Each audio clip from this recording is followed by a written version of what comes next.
എല്ലാ പ്ലസ് ടുവിലെ കുട്ടികൾക്ക് നമസ്കാരം. രാഹുൽ സാറാണ്. അപ്പം നമ്മൾ അടുത്ത ചാപ്റ്ററിലോട്ട് പോവുകയാണ്. അപ്പോൾ നമ്മൾ ഇന്നത്തെ ക്ലാസ്സിൽ നമ്മൾ ഡിസ്കസ് ചെയ്യാൻ പോകുന്ന ചാപ്റ്റർ ഇലക്ട്രോ കെമിസ്ട്രിയാണ്.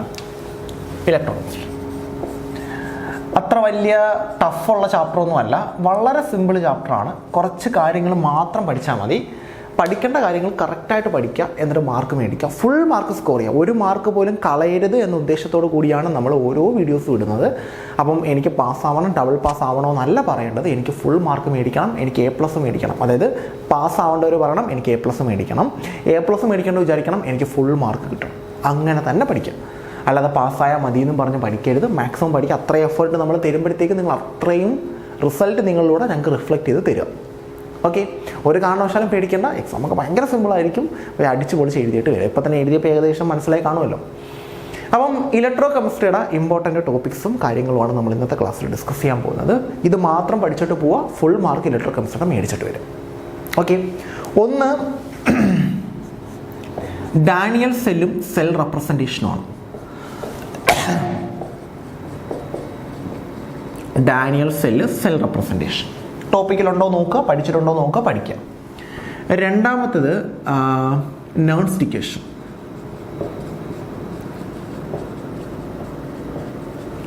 മൂന്നാമത്തത് molar conductivity, molar conductivity, limiting molar conductivity,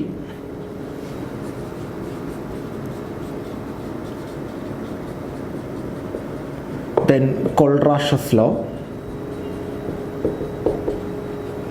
then നാലാമത്തത് variation of conductivity and molar conductivity, conductivity and molar conductivity with dilution.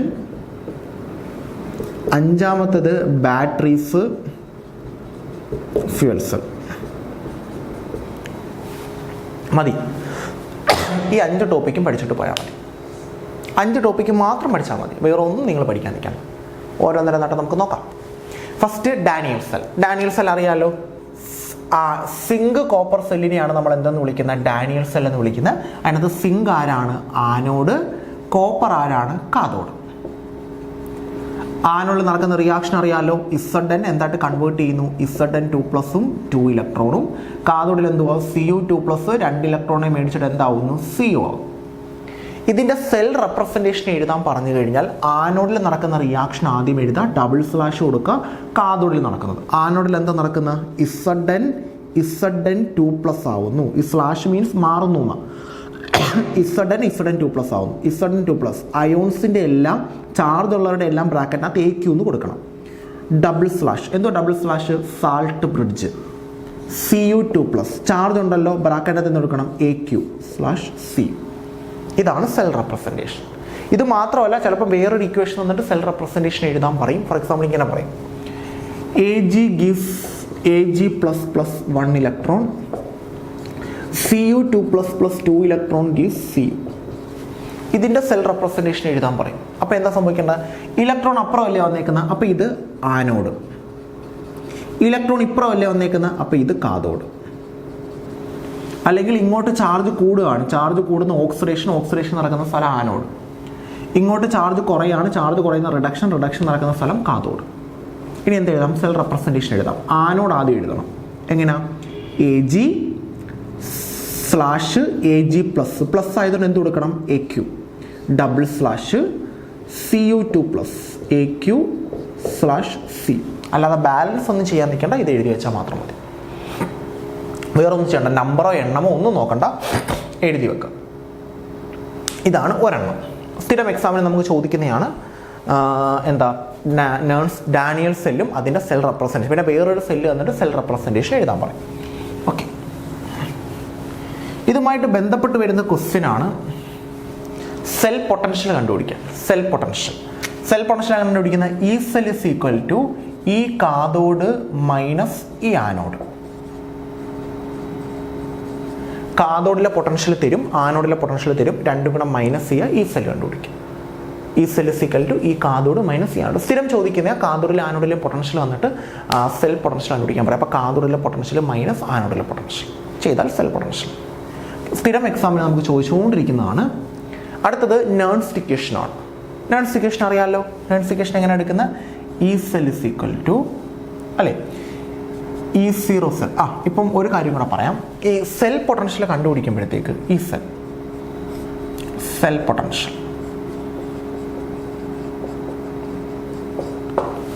നിങ്ങൾ ഒരു കാര്യം ശ്രദ്ധിക്കണം. നമുക്ക് 3 രീതിയിലാണ് സെൽ പൊട്ടൻഷ്യൽ കണ്ടുപിടിക്കാൻ ചോദിക്കുന്നത്. 3 രീതിയിൽ. ഒന്ന്, ആനോഡിലെ പൊട്ടൻഷ്യൽ കാഥോഡിലെ പൊട്ടൻഷ്യൽ ഇങ്ങനെ നമുക്ക് ഡയറക്റ്റ് ആയിട്ട് തരും.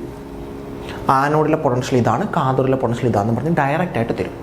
ആ സമയത്ത് നിങ്ങൾ എന്ത് ചെയ്താൽ മതി, ആനോഡിലെ പൊട്ടൻഷ്യൽ കാഥോഡെ മൈനസ് ആനോഡാണ്, കാഥോഡിലെ പൊട്ടൻഷ്യൽ എടുത്ത് ആനോഡിലെ പൊട്ടൻഷ്യൽ രണ്ടും കൂടെ മൈനസ് ചെയ്യാം. 2, ഇക്വേഷൻ തരും. ആനോഡ് കാഥോഡെന്ന് പറയില്ല, ഇക്വേഷൻ തരും. 3, ഒന്നും വാല്യൂസ് മാത്രം തരും. +12 -12 അങ്ങനെ മാത്രം തരും. ഈ 3 രീതിയിലുമാണ് നമുക്ക് സെൽ പൊട്ടൻഷ്യൽ കണ്ടുപിടിക്കാൻ ചോദിക്കുന്നത്. അതിനകത്ത് ആനോഡ് കാഥോഡ് തന്നാൽ എളുപ്പമാണ്. എങ്ങനെ സെൽ പൊട്ടൻഷ്യൽ കണ്ടുപിടിക്കുന്നത്? E cell is equal to E cathode minus E anode. ഇത് ഡയറക്റ്റ് ആയിട്ട് ചെയ്ത് കഴിഞ്ഞാൽ സെൽ പൊട്ടൻഷ്യലായി, കാഥോഡ് മൈനസ് ആനോഡ്. ഇനി ഇക്വേഷൻ തരും. അത് സിമ്പിളാണ്, അത് നിങ്ങൾക്ക് കണ്ടുപിടിക്കാൻ അറിയാം. Zn gives Zn2 ++ 2 electron. ഇതിൻ്റെ ഈ സെല്ലിൻ്റെ value +1.2 volt. Cu2 ++ 2 electron gives Cu. ഇതിൻ്റെ ഈ സെല്ലിൻ്റെ വാല്യൂ -0.05 ഇങ്ങനെ തരും. ഇതേതാ? ഇലക്ട്രോൺ ഇപ്പുറം വന്നുകൊണ്ട് ഓക്സിഡേഷൻ, ഇത് ഇലക്ട്രോൺ ഇപ്പുറം വന്ന റിഡക്ഷൻ. ഓക്സിഡേഷൻ നടക്കുന്ന സ്ഥലം ആനോഡ്, ഇലക്ട്രോൺ ഇപ്പുറം വന്ന റിഡക്ഷൻ നടക്കുന്ന സ്ഥലം കാഥോഡ്. അപ്പോൾ ആനോഡും കാഥോഡുമായി ഇനി എന്ത് ചെയ്താൽ മതി? കാഥോഡെ മൈനസ് ആനോഡ് എടുത്താൽ മതി. സിമ്പിൾ. അതും സിമ്പിളാണ്. 3ാമത്തെ കേസിലാണ് നമുക്ക് പ്രശ്നം വരുന്നത്. അവിടെ നമുക്ക് വാല്യൂസ് മാത്രം തരും. അപ്പം നിങ്ങൾ ശ്രദ്ധിക്കണം, ഇങ്ങനെ ആയിരിക്കും തരുന്നത്. 1ാമത്തെ ക്വസ്റ്റ്യൻ +1.2 വോൾട്ട് +1.1 വോൾട്ട്. 2ാമത്തത് +1.2 വോൾട്ട് -1.1 വോൾട്ട്. 3ാമത്തത് -1.2 വോൾട്ട് -1.3 വോൾട്ട്. തരുന്ന വാല്യൂസ് രണ്ടും പോസിറ്റീവ് ആണെങ്കിൽ, തരുന്ന വാല്യൂസ് മാത്രം ഇങ്ങനെ വാല്യൂസ് മാത്രം തന്നിട്ട് സെൽ പൊട്ടൻഷ്യൽ കണ്ടുപിടിക്കാൻ പറയും. തരുന്ന 2 വാല്യൂസും പോസിറ്റീവ് ആണെങ്കിൽ എപ്പോഴും വലിയ വാല്യൂസിനെ എന്താക്കുക? കാഥോഡാക്കുക. ഇതിനകത്ത് വലിയ വാല്യൂസ് ആരാ? 1.2. അപ്പോൾ ഇത് കാഥോഡ്, ഇത് ആനോഡ്. ഇനി കാഥോഡ് മൈനസ് ആനോഡ് എടുക്കുക. പോസിറ്റീവ് നെഗറ്റീവ് ആണെങ്കിലും വലിയ വാല്യൂ കാഥോഡ്, വലിയ വാല്യൂ വരാം 1.2. ഇത് കാഥോഡ്, ഇത് ആനോഡ്. രണ്ടും നെഗറ്റീവ് ആണെങ്കിലും വലിയ വാല്യൂ കാഥോഡ്. ഇതിനകത്ത് രണ്ടിലും വലിയ വാല്യൂ ഏതാ? 1.3 ആണോ 1.2 ആണോ? 1.2 ആണ് വലിയ വാല്യൂ. കാരണം മൈനസിൽ ചെറുതാകും തോറുമാണ് വലുതാകുന്നത്. ഇത് കാഥോഡ്, ഇത് ആനോഡ്. ഇനി കാഥോഡ് മൈനസ് ആനോഡ് എടുത്താൽ മതി. ഇത് നമുക്ക് സ്ഥിരം എക്സാമിന് ചോദിക്കുന്നതാണ്. ഇത് കണക്ക് കാഥോഡ് 3 രീതിയിൽ ചോദിക്കാം സെൽ പൊട്ടൻഷ്യൽ. ഒന്ന്, കാഥോഡിൻ്റെ ആ പൊട്ടൻഷ്യൽ ഇത്ര, ആനോഡിൻ്റെ പൊട്ടൻഷ്യൽ ഇത്ര എന്ന് ഡയറക്റ്റ് ആയിട്ട് പറയാം. അപ്പോൾ കാഥോഡ് മൈനസ് ആനോഡ് അങ്ങ് ഡയറക്റ്റ് ആയിട്ട് എടുത്താൽ മതി. അല്ലെങ്കിൽ നമുക്ക് ഇക്വേഷൻ തരും, അതിനകത്ത് നിന്ന് ആനോഡും കാഥോഡും ചൂസ് ചെയ്യുക. ഇലക്ട്രോൺ അപ്പുറം വന്നാൽ ആനോഡ്, ഇലക്ട്രോൺ ഇപ്പുറം വന്നാൽ കാഥോഡ്. അല്ലെങ്കിൽ ചാർജ് കുറഞ്ഞാൽ കാഥോഡ്, ചാർജ് കൂടിയാൽ ആനോഡ്. അത് വെച്ചിട്ട് കാഥോഡ് മൈനസ് ആണ്. 3 വാല്യൂസ്, ഇങ്ങനെ വാല്യൂസ് മാത്രം തരും. ആ സമയത്ത് വലിയ വാല്യൂസ് എല്ലാം എന്താണെന്ന് പറയുക? കാഥോഡാണെന്ന് പറയാം. തന്നിരിക്കുന്ന വാല്യൂസിൽ വലിയ വാല്യൂ എല്ലാം കാഥോഡാണ്. ഓക്കെ. ഇനി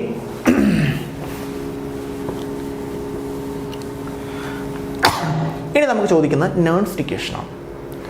നോൺ സ്റ്റിക്കേഷൻ എന്ന് പറയുമ്പോഴത്തേക്ക് നോൺ സ്റ്റിക്കേഷൻ ഇതാണ്: E cell is equal to E0 cell minus 0.0591 divided by n log concentration of product by concentration of reactance.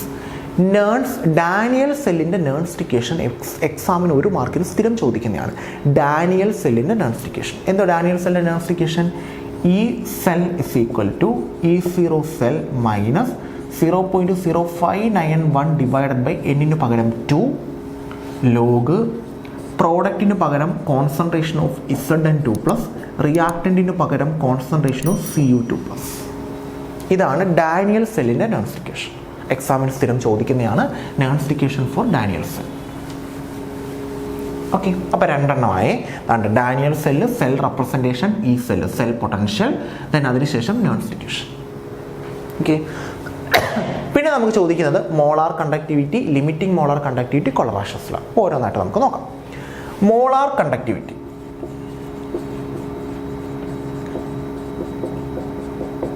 Represent ചെയ്യുന്നത് ലാംഡ എം ആണ്. Lambda M is equal to K by C. ഇതിനകത്ത് K എന്ന് പറയുന്നത് കണ്ടക്ടിവിറ്റിയാണ്. അത് ക്വസ്റ്റ്യനകത്ത് തരും കേട്ടോ, conductivity. C കോൺസെൻട്രേഷനാണ്. ഈ കണ്ടക്ടിവിറ്റിയുടെ യൂണിറ്റ്, ഈ ലാംഡ എമ്മിൻ്റെ യൂണിറ്റ് വരുന്നത് സീമൻ സെൻറ്റിമീറ്റർ സ്ക്വയർ പെർ മോളാണ്. ലാംഡ എമ്മിൻ്റെ യൂണിറ്റ് വരുന്നത് സീമൻ സെൻറ്റിമീറ്റർ സ്ക്വയർ പെർ മോളാണ്. കെയുടെ യൂണിറ്റ്, കെക്ക് 2 യൂണിറ്റ് ഉണ്ട്. സീമൻ സെൻറ്റിമീറ്റർ ഇൻവേഴ്സും ഉണ്ട്, കെയുടെ യൂണിറ്റ് സീമൻ മീറ്റർ ഇൻവേഴ്സും ഉണ്ട്. കെയുടെ യൂണിറ്റ് സീമൻ സെൻറ്റിമീറ്റർ ഇൻവേഴ്സ് ആണെങ്കിൽ lambda M is equal to K into 1000/c. അതേസമയം കെ മീറ്റർ ഇൻവേഴ്സ് ആണെങ്കിൽ lambda M is equal to K divided by 1000/c. ഇത് ക്വസ്റ്റ്യൻ ചെയ്യാൻ നമുക്ക് വേണ്ടതാണ്. മോളാർ കണ്ടക്ടിവിറ്റി കണ്ടുപിടിക്കാനായിട്ട് നമുക്ക് ക്വസ്റ്റ്യൻ ചോദിക്കും. എന്നിട്ട് കെയുടെ വാല്യൂവും കോൺസെൻട്രേഷൻ്റെ വാല്യൂ ഒക്കെ നമുക്ക് തരും. കോൺസെൻട്രേഷൻ ആയതുകൊണ്ട് അത് മോൾ പെർ ലിറ്റർ എന്നും പറഞ്ഞ് വാല്യൂ അതിനകത്ത് ഉണ്ടായിരിക്കും, അത് കോൺസെൻട്രേഷനാണ്. കണ്ടക്ടിവിറ്റി കെയുടേത് ഒന്നില്ലെങ്കിൽ സീമൻ സെൻറ്റിമീറ്റർ ഇൻവേഴ്സിലുള്ള യൂണിറ്റുള്ള ഒരു വാല്യൂ കാണും, അല്ലെങ്കിൽ സീമൻ മീറ്റർ ഇൻവേഴ്സിൽ വരുന്ന ഒരു വാല്യൂ ആണ്. ഇതിലേത് വാല്യൂ ആണോ കെയ്ക്ക് വരുന്നത് അതിനനുസരിച്ച് ഇക്വേഷൻ ചൂസ് ചെയ്യാം. സീമൻ സെൻറ്റിമീറ്റർ ഇൻവേഴ്സിലാണ് നമുക്ക് വാല്യൂ തന്നിരിക്കുന്നതെങ്കിൽ ഇതെടുക്കുക, സീമൻ മീറ്റർ ഇൻവേഴ്സ് ആണെങ്കിൽ ഇതെടുക്കുക. പിന്നെ വേറൊരു രീതിയിൽ എക്സാമിന് ചോദിച്ചിട്ടുണ്ട്, മോളാർ കണ്ടക്ടിവിറ്റിയും തമ്മിലുള്ള റിലേഷൻ. എന്തോ മോളാർ കണ്ടക്ടിവിറ്റിയും തമ്മിലുള്ള relation lambda M is equal to K by C. ഈ രീതിയിലാണ് മോളാർ കണ്ടക്ടിവിറ്റി എന്ന് ചോദിക്കുന്നത്. ഒന്ന്, എന്താണ് മോളാർ കണ്ടക്ടിവിറ്റി എന്ന് ചോദിക്കാം. 2, മോളാർ കണ്ടക്ടിവിറ്റി യൂണിറ്റ് ചോദിക്കാം, പ്രോബ്ലമായിട്ട് ചോദിക്കാം. ഇത് രണ്ടിൽ ഏത് ഇക്വേഷനെ ചൂസ് ചെയ്യുക. മോളാർ കണ്ടക്ടിവിറ്റിയും തമ്മിലുള്ള റിലേഷൻ എന്ന് പറഞ്ഞ് ചോദിക്കാം. അപ്പം ഈ ഇക്വേഷൻ എഴുതിയാൽ മതി. Okay, molar conductivity. അത് കഴിഞ്ഞിട്ട് ലിമിറ്റിംഗ് മോളാർ കണ്ടക്ടിവിറ്റി, അതായത് ലാംഡ എം എന്ന് പറഞ്ഞ കെ ബൈ സി അല്ലേ. നമ്മൾ ഈ കോൺസെൻട്രേഷൻ കുറച്ചാലോ ഈ ലാംഡ എമ്മിൻ്റെ വാല്യൂ എന്ത് ചെയ്തുകൊണ്ടിരിക്കും? കോൺസെൻട്രേഷൻ ഡിനോമിനേറ്റർ, അപ്പോൾ ഓപ്പോസിറ്റില്ല. അപ്പോൾ ഇത് കുറച്ചാൽ ഇത് കൂടും. അങ്ങനെ കോൺസെൻട്രേഷൻ കുറച്ച് concentration tends to 0. Concentration tends to 0 എന്ന് പറഞ്ഞു കഴിഞ്ഞാൽ ഡൈല്യൂഷൻ മാക്സിമം. ഈ കോൺസെൻട്രേഷൻ നമ്മൾ എങ്ങനെ കുറയ്ക്കുന്ന? ഈ കോൺസെൻട്രേറ്റഡ് സൾഫ്യൂരിക് ആസിഡ് എങ്ങനെ നമ്മൾ കോൺസെൻട്രേഷൻ കുറയ്ക്കുന്ന? പൊള്ളലില്ലാതാക്കുന്ന, വെള്ളം ഒഴിച്ച് ഡൈല്യൂട്ട് ചെയ്യും. അപ്പോൾ കോൺസെൻട്രേഷൻ കുറയ്ക്കുക എന്ന് പറഞ്ഞാൽ എന്ത് കൂട്ടുക എന്നാണ്? ഡൈല്യൂഷൻ കൂട്ടുക. അപ്പോൾ കോൺസെൻട്രേഷൻ 0 ആയെന്ന് പറഞ്ഞു കഴിഞ്ഞാൽ ഡൈല്യൂഷൻ മാക്സിമം ആയി. ആ സമയത്തുള്ള ലാംഡ എമ്മിനെ വിളിക്കുന്ന പേരാണ് lambda 0m, limiting molar conductivity. ആ സമയത്ത് ഈ ലാംഡ എമ്മിൻ്റെ വാല്യൂ മാക്സിമം ആയിരിക്കും അല്ലേ. ഇത് കുറയും തോറും ഇത് എന്ത് ചെയ്യുന്നുണ്ട്? ഇത്രയുള്ള സംഭവം. Lambda M K by C ആണ്. കോൺസെൻട്രേഷൻ കുറയും തോറും ലാംഡ എമ്മിൻ്റെ വാല്യൂ കൂടും. അപ്പോൾ കോൺസെൻട്രേഷൻ കുറഞ്ഞ് അപ്രോക്സിമേറ്റ് 0 ആകുന്ന സമയത്ത് ലാംഡ എമ്മിൻ്റെ വാല്യൂ മാക്സിമം. ആ മാക്സിമത്തെ വിളിക്കുന്ന പേരാണ് ലിമിറ്റിംഗ് മോളാർ കണ്ടക്ടിവിറ്റി, റെപ്രസെൻ്റ് ചെയ്യുന്ന ലാംഡ 0m. പിന്നെ ലാംഡ എം എന്ന് വിളിക്കില്ല. മാക്സിമം ഡൈല്യൂഷൻ ആയാൽ ലാംഡ എമ്മിനെ ലാംഡ 0m എന്ന് വിളിക്കും. ഓക്കെ, അതുപോലെ ഇനി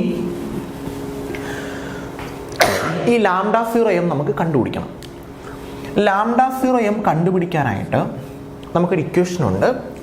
lambda M is equal to lambda 0m minus B root C. Okay, ഇതൊരു ഇത് കണക്കാം. Y is equal to M X plus C ഇങ്ങനെ കിടക്കുക. വൈ എന്ന് പറഞ്ഞാൽ ലാംഡ എം, സി എന്ന് പറഞ്ഞാൽ ലാംഡ 0m, സ്ലോപ്പ് നെഗറ്റീവ് സ്ലോപ്പാണ്, എക്സ് റൂട്ട് സി. അപ്പം ഈ സൊല്യൂഷൻ എന്ന് പറഞ്ഞാൽ 2 ടൈപ്പ് ഉണ്ട്. സ്ട്രോങ് ഇലക്ട്രോലൈറ്റ് വരുന്ന സൊല്യൂഷനും ഉണ്ട്, ഓക്കെ, വീക്ക് ഇലക്ട്രോലൈറ്റ് വരുന്ന സൊല്യൂഷനും ഉണ്ട്. ഈ 2 പേരുടെയും കേസിൽ നമ്മൾ ലാംഡ 0m കണ്ടുപിടിക്കാൻ പോകും. അപ്പോൾ നമ്മൾ ഗ്രാഫ് വരയ്ക്കുന്നു. സ്ട്രോങ് ഇലക്ട്രോലൈറ്റിനും ഗ്രാഫ് വരയ്ക്കുന്നു, വീക്ക് ഇലക്ട്രോലൈറ്റിനും ഗ്രാഫ് വരയ്ക്കുന്നു. വൈ ആക്സസിൽ ലാംഡ എം, 2 പേർക്കും വൈ ആക്സസിൽ ലാംഡ എം. എക്സ് ആക്സസിൽ റൂട്ട് സിയെ c/1/2 എന്ന് എഴുതാം. Root C c/1/2. ഗ്രാഫ് വരയ്ക്കുന്നു. സ്ട്രെയിറ്റ് ലൈനാണ്, സ്ലോപ്പ് നെഗറ്റീവാണ്, അപ്പോൾ താഴോട്ട് വരണം. ഇങ്ങനെ കിട്ടും. ഇതിൻ്റെ സ്ലോപ്പിൻ്റെ value minus B, slope minus B. ഇതിനെ വൈ ആക്സിലോട്ട് എക്സ്ട്രാപ്ലേറ്റ് ചെയ്തൊരു പോയിന്റ് കിട്ടും. ആ പോയിന്റാണ് സി എന്തുവാ? Lambda 0m. അപ്പോൾ ലാംഡ 0m കണ്ടുപിടിക്കണമെങ്കിൽ lambda M against root C graph വരയ്ക്കുക, എക്സ്ട്രാപ്ലേറ്റ് ചെയ്യുക സ്ലോപ്പ് ടച്ച് ചെയ്യുന്ന പോയിന്റാണ് ലാംഡ 0m, സ്ട്രോങ് ഇലക്ട്രോലൈറ്റിൻ്റെ കേസിൽ. എന്നാൽ വീക്ക് ഇലക്ട്രോണിൻ്റെ കേസിൽ നമുക്ക് സ്ലോപ്പൊക്കെ കിട്ടും. ഇതാണ് സ്ലോപ്പ്. പക്ഷെ ഇത് രണ്ടും എന്തായിട്ടായിരിക്കും പോകുന്നത്? പാരലായിട്ടായിരിക്കും പോകുന്നത്, ഒരിക്കലും ടച്ച് ചെയ്യില്ല. അപ്പോൾ ഇത്രയേ ഉള്ളൂ. നമുക്ക് λ0m കണ്ടുപിടിക്കണമെന്നുണ്ടെങ്കിൽ സ്ട്രോങ് ഇലക്ട്രോലൈറ്റിൻ്റെ കേസിൽ λm അഗെയിൻസ്റ്റ് √c ഗ്രാഫ് വരയ്ക്കുക. അതിലെ y ഇൻ്റർസെപ്റ്റ് ആണ് c. y ഇൻ്റർസെപ്റ്റ് ആയിരിക്കും λ0. എന്നാൽ വീക്ക് ഇലക്ട്രോലൈറ്റിൻ്റെ കേസിൽ അങ്ങനെ കണ്ടുപിടിക്കാൻ പറ്റില്ല. ഇത് എക്സാമിന് ചോദിച്ചിട്ടുണ്ട്. സ്ട്രോങ് ഇലക്ട്രോലൈറ്റിനെ വീക്ക് ഇലക്ട്രോലൈൻ λ0m എങ്ങനെ കണ്ടുപിടിക്കാം, ഗ്രാഫ് എന്താണെന്ന് പറഞ്ഞ് ചോദിച്ചിട്ടുണ്ട്. പിന്നെ വീക്ക് ഇലക്ട്രോലൈറ്റിനെ എങ്ങനെ കണ്ടുപിടിക്കാം? അത് കണ്ടുപിടിക്കാൻ വേണ്ടി നമ്മൾ യൂസ് ചെയ്യുന്ന ലോ ആണെന്ത്? കൊളറാഷസ് ലോ. സ്ട്രോങ് ഇലക്ട്രോലൈറ്റിൽ λ0m, അതായത് λm മാക്സിമം ആകുന്ന വാല്യൂ, കോൺസെൻട്രേഷൻ കുറഞ്ഞ് ഡൈലൂഷൻ കൂടി λmൻ്റെ വാല്യൂ മാക്സിമം ആകുന്ന കേസ്, അതാണ് λ0m. അത് സ്ട്രോങ് ഇലക്ട്രോലൈറ്റിൻ്റെ കേസിൽ കണ്ടുപിടിക്കുന്നത് എന്ത് വെച്ചിട്ടാ? ഗ്രാഫ് വെച്ചിട്ടും. വീക്ക് ഇലക്ട്രോണിൻ്റെ കേസിൽ എന്ത് വെച്ചിട്ടാ? കൊളറാഷസ് ലോ. ഓക്കെ, ഇനി എന്താണ് കൊളറാഷസ് ലോ? ഈ ഗ്രാഫൊക്കെ എക്സാമിന് ചോദിച്ചിട്ടുള്ളതാണ്. ഇനി എന്താണ് കൊളറാഷസ് ലോ? കൊളറാഷസ് ലോ പറയുന്നത് ഇത്രയേ ഉള്ളൂ. എൻ്റെ കയ്യിൽ ഒരു വീക്ക് ഇലക്ട്രോലൈറ്റ് ഉണ്ടെങ്കിൽ, ഫോർ എക്സാമ്പിൾ XY, ഇതാണ് എൻ്റെ വീക്ക് ഇലക്ട്രോലൈറ്റ്.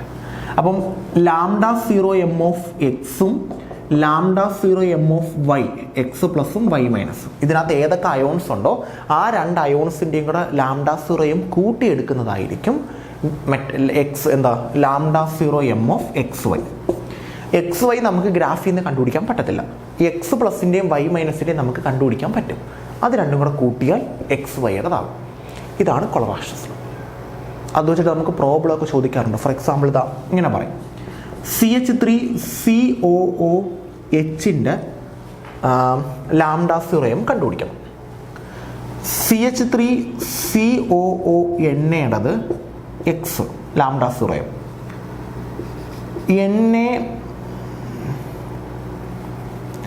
HClൻ്റെത് y, NaClൻ്റെത് z. അതായത് ഇത് വാല്യൂസ് എന്ന് പറഞ്ഞു തരും. 300, 210, 190 അങ്ങനെ വാല്യൂസ് തരും. എന്നിട്ട് ഇതിൻ്റെ കണ്ടുപിടിക്കാൻ പറയും. സിമ്പിൾ, ഭയങ്കര സിമ്പിളാണ്. 2 മാർക്കിൻ്റെ ക്വസ്റ്റ്യനാണ്. സിമ്പിളായി ക്വസ്റ്റ്യൻ വെച്ചാൽ എളുപ്പമാണ്. CH3COH ഏതൊക്കെയുണ്ട്? CH3COOയുണ്ട്, H ഉണ്ട്. അതാണ് CH3COO ദാ കിടക്കുന്നു, H ദാ കിടക്കുന്നു. അപ്പോൾ ഇവിടെ രണ്ടുപേരും കൂടെ ആഡ് ചെയ്യുക. എന്ത് കിട്ടും? എക്സും വൈയും കൂടെ ആഡ് ചെയ്യുക. എക്സും വൈയും കൂടെ ആഡ് ചെയ്യുമ്പോൾ നമുക്ക് എന്ത് കിട്ടി? CH3COOH കിട്ടി. ഇനി എന്തിനെ വേണ്ട? NaClനെ വേണ്ട. അപ്പോൾ അതിനെ എന്ത് ചെയ്യുക? മൈനസ് ചെയ്യുക. NaClൻ്റെ വാല്യൂ എത്ര? Z. ആൻസറായി. സ്ഥിരം ചോദിക്കുന്ന ഒരാളുടെ കണ്ടുപിടിക്കാൻ പറയും, 3-4 ആൾക്കാരുടെ തരും. അപ്പം നിങ്ങൾ കണ്ടുപിടിക്കേണ്ട ആൾ ഏതൊക്കെ ആൾക്കാരുണ്ടോ അവരെ രണ്ടുപേരും കൂടെ കൂട്ടുക. അത് രണ്ടും കൂടെ കൂട്ടുമ്പോൾ എന്താണോ ബാക്കി വരുന്നത് അത് മൈനസ് ചെയ്യുക. സിമ്പിൾ. കൊളറാഷസ്. ഇനിയാണ് നമുക്ക് സ്ഥിരം ചോദിക്കുന്ന നമ്മുടെ variation of conductivity and molar conductivity with dilution. കണ്ടക്ടിവിറ്റിയുടെയും മോളാർ കണ്ടക്ടിവിറ്റിയുടെയും ഡൈലൂഷൻ വെച്ചിട്ടുള്ള വേരിയേഷൻ. ഇത്രയേ ഉള്ളൂ. കണ്ടക്ടിവിറ്റി ഇത്രയൊക്കെ പഠിച്ചാൽ മതി. കണ്ടക്ടിവിറ്റി K കുറയും. ഡൈലൂഷൻ കൂടും തോറും കണ്ടക്ടിവിറ്റി K കുറയും. അതിൻ്റെ reason number of ions per unit area decreases. Unit ഏരിയയിലുള്ള അയോൺസിൻ്റെ എണ്ണം കുറയുന്നത് കൊണ്ട് കണ്ടക്ടിവിറ്റി ഡൈലൂഷൻ കൂടുന്തോറും കൂടും. എന്നാൽ മോളാർ കണ്ടക്ടിവിറ്റി λm അത് കൂടും. എന്ത് കൂടുന്തോറും? ഡൈലൂഷൻ കൂടുന്തോറും മോളാർ കണ്ടക്ടിവിറ്റി കൂടും. മോളാർ കണ്ടക്ടിവിറ്റി 2 ആൾക്കാരുടെ കേസിലുണ്ട്. സ്ട്രോങ്ങിൻ്റെ കേസിലുണ്ട്, വീക്കിൻ്റെ കേസിലുണ്ട്. അതായത് സ്ട്രോങ് ഇലക്ട്രോലൈറ്റും വീക്ക് ഇലക്ട്രോലൈറ്റും. 2 പേരുടെ കേസിലും λm കൂടും. ഡൈലൂഷൻ കൂടുന്തോറും 2 പേരുടെ കേസിലും λm കൂടും. ഇയാളുടെ കേസിൽ കൂടാൻ കാരണം ഡിസ്റ്റൻസ് ബിറ്റ്വീൻ ഡൈലൂഷൻ കൂടുന്തോറും ഡിസ്റ്റൻസ് ബിറ്റ്വീൻ അയോൺസ് കൂടും. അതുവഴി മൊബിലിറ്റി കൂടും, മൂവ്മെൻറ്റ് കൂടും. ഇയാളുടെ കേസിൽ കൂടാൻ കാരണം നമ്പർ ഓഫ് അയോൺസ് കൂടും. അപ്പം ഇത്രയേ ഉള്ളൂ. ഡൈലൂഷൻ കൂടുന്തോറും കണ്ടക്ടിവിറ്റി കുറയാൻ കാരണം number of ions per unit area കുറയും. ഡൈലൂഷൻ കൂടുന്തോറും മോളാർ കണ്ടക്ടിവിറ്റി കൂടും. അത് സ്ട്രോങ്ങിൻ്റെ കേസിലും കൂടും, വീക്കിൻ്റെ കേസിലും കൂടും. സ്ട്രോങ്ങിൻ്റെ കേസിൽ കൂടാൻ കാരണം ഡിസ്റ്റൻസ് ബിറ്റ്വീൻ അയോൺസ് കൂടും. അതുവഴി മൊബിലിറ്റി കൂടും. വീക്കിൻ്റെ കേസിൽ കൂടാൻ കാരണം നമ്പർ ഓഫ് അയോൺസ് കൂടും. സിമ്പിൾ. ഇനി ബാറ്ററീസ് ആണ്. അറിയാമല്ലോ, റീചാർജ് ചെയ്ത് യൂസ് ചെയ്യാൻ പറ്റുന്ന ആൾക്കാരാണ് ബാറ്ററീസ് എന്ന് വിളിക്കുന്നത് അല്ലേ. അതൊരു ഗാൽവനിക് സെല്ലാണ്. 2 ടൈപ്പ് ഉണ്ട്, പ്രൈമറി ഉണ്ട്, സെക്കൻഡറി ഉണ്ട്. പ്രൈമറി എന്ന് പറഞ്ഞു കഴിഞ്ഞാൽ റീചാർജ് ചെയ്ത് യൂസ് ചെയ്യാൻ പറ്റത്തില്ല. സെക്കൻഡറി എന്ന് പറഞ്ഞാൽ പിന്നെ റീചാർജ് ചെയ്ത് യൂസ് ചെയ്യാൻ പറ്റും. പിന്നെ പ്രൈമറിക്ക് എക്സാമ്പിൾ അറിയാമല്ലോ, മെർക്കുറി സെല്ലും ലെക്ലാൻഷ്യസ് സെല്ല് അല്ലെങ്കിൽ ഡ്രൈ സെല്ല്, അതിൻ്റെ ആനോട് കാതോടൊക്കെ പഠിച്ചു വെച്ചേക്കുക. പിന്നെ സെക്കൻഡറി സെല്ലിൽ ലെഡ് സ്റ്റോറേജ് ബാറ്ററി, അതിൻ്റെ എക്സാമ്പിൾ പഠിച്ചു വെച്ചേക്കുക. ഫ്യുവൽ സെൽ അറിയാമല്ലോ, ഫ്യുവൽസിനെ കത്തിച്ച് ഇലക്ട്രിസിറ്റി പ്രൊഡ്യൂസ് ചെയ്യുന്നു. ഗാൽവനിക് സെല്ലിന് എക്സാമ്പിളാണ്, best example hydrogen oxide fuel സെല്ലാണ്. അതിൻ്റെ ആനോഡിലെയും കാതിലെ റിയാക്ഷൻ പഠിക്കുക, ഗ്രാഫ് സ്കെച്ച് ചെയ്യാൻ പഠിക്കുക. പിന്നെ അതിനകത്ത് പഠിക്കേണ്ടതെന്ന് പറയുന്നത് നമ്മുടെ അഡ്വാൻറ്റേജസ്, ഹൈഡ്രജൻ ഓക്സൈഡ് ഫ്യുവൽ സെല്ലിൻ്റെ അഡ്വാൻറ്റേജസ് മസ്റ്റായിട്ടും പഠിച്ചു വെച്ചേക്കണം. പിന്നെ ഇതിനകത്ത് 2 ഞാൻ വിട്ടുപോയത്, ഒന്ന് ഷീയും 2 കൊറോഷനുമാണ്. ഷീയും കൊറോഷൻ അറിയാമല്ലോ, കൊറോഷൻ മറ്റേ ഇരുമ്പ് തുരുമ്പിക്കുന്ന അത് പഠിക്കണം. പിന്നെ ഷീ എന്ന് പറഞ്ഞാൽ സ്റ്റാൻഡേർഡ് ഹൈഡ്രജൻ ഇലക്ട്രോഡ്, മറ്റേ platinum electrode quoted with platinum black dipped in she എന്ന് പറഞ്ഞ് നമ്മൾ പഠിക്കത്തില്ലേ. ഷീയുടെ പൊട്ടൻഷ്യൽ 0 ആണ്. ഇങ്ങനെ ഷീ ഇരിക്കുന്ന ഒരു പ്ലാറ്റിനം ഇലക്ട്രോഡ് ഇങ്ങനെ റൗണ്ട് ചെയ്ത് അല്ലേ, ഇങ്ങനെ NaCl സൊല്യൂഷനകത്ത് മുക്കി വെച്ചിട്ടുണ്ട്. ഇതിനകത്തോട്ട് ഹൈഡ്രജനെ നമ്മൾ പാസ് ചെയ്യും, ബബിൾ ചെയ്യും. അത് നോട്ടിനകത്തുണ്ട്. ഷീ പഠിച്ചു വെക്കണം കേട്ടോ. ഷീയുടെ റെപ്രസെൻറ്റേഷനും പഠിച്ചു വെച്ചേക്കണം. ഇതാണ് ഷീയുടെ representation. PtH2 gas bar H+ aqueous. ഇതാണ് ഷീയുടെ റെപ്രസെൻറ്റേഷൻ. ഷീയുടെ പൊട്ടൻഷ്യൽ 0 ആണ്. മസ്റ്റായിട്ടും പഠിച്ചു വെച്ചേക്കണം. ഷീ എന്താണെന്ന് പഠിക്കണം. ഷീ എന്താ യൂസ് ചെയ്യുന്ന, പകുതി സെല്ലുകളുടെ പൊട്ടൻഷ്യൽ കണ്ടുപിടിക്കാനാണ് ഷീ യൂസ് ചെയ്യുന്നത്. അപ്പം അതിൻ്റെ റെപ്രസെൻറ്റേഷൻ, പിന്നെ അതിൻ്റെ സെൽ റെപ്രസെൻറ്റേഷൻ, സെൽ പൊട്ടൻഷ്യൽ 0 ആണ് അതിൻ്റെ ഡയഗ്രാം. കൊറോഷൻ എന്താണ്, നമുക്ക് അയണിൻ്റെ കൊറോഷനാണ് പഠിക്കാനുള്ളത്. ആനോഡിലെയും കാതിലെ റിയാക്ഷൻ സെപ്പറേറ്റ് ആയിട്ടുണ്ട്, അതും പഠിച്ചു വെച്ചേക്കാം. പിന്നെ ഇത്രയും കാര്യങ്ങൾ മതി. ഇത്രയാണ് ഇലക്ട്രോ കെമിസ്ട്രിയിൽ വേണ്ടത്, വേറെ കാര്യങ്ങളൊന്നുമില്ല. ഓക്കെ ആണല്ലോ, ക്ലിയർ ആണല്ലോ, സിമ്പിൾ സാധനമാണ്, പഠിച്ചു വെച്ചേക്കാം.